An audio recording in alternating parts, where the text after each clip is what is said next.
चलो बातचीत छोड़ो, अब गर्म पानी पी लिया, अब घुस जाओ। दोस्तों, स्त्रियों के नामों में कितना बदलाव आया है। पहले सतयुग के समय में स्त्रियों को देवी कहा जाता था और अभी कलयुग के समय में स्त्रियों को बेबी कहा जाता है। हम पुरुषों का क्या, बड़ा अन्याय होता है, कोई भी बदलाव नहीं।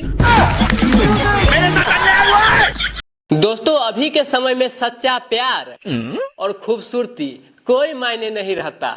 आपने तो कहावत सुने ही होंगे कि काजू किशमिश डालने से हलवा भी अच्छा लगता है और सरकारी नौकरी वाला लड़का मिल जाए तो कलवा भी अच्छा लगने लगता है।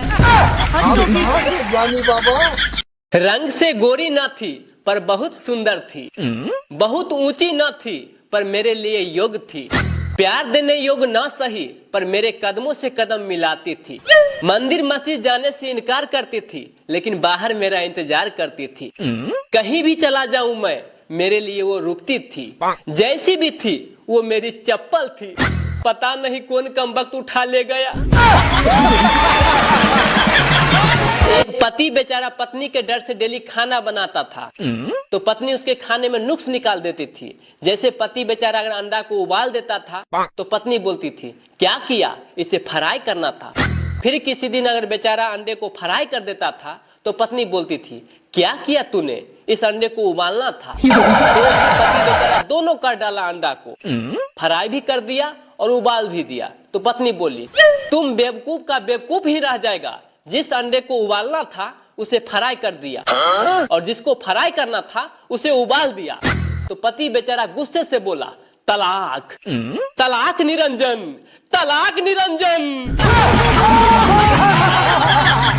दोस्तों, गरीब आदमी से ये दुनिया इतना रूठ गया है कि किसी को नमस्ते भी करो तो लोग यही सोचते हैं लगता है मुझसे कोई काम है इसीलिए नमस्ते कर रहा है। दोस्तों, पहले के शादियों में घर के औरतें खाना बनाती थी और बाहर से नाचने वाले आती थी, लेकिन अभी के समय में घर के औरतें ही नाच रही है, मजबूरन खाना बनाने वाली को बाहर से बुलाना पड़ता है।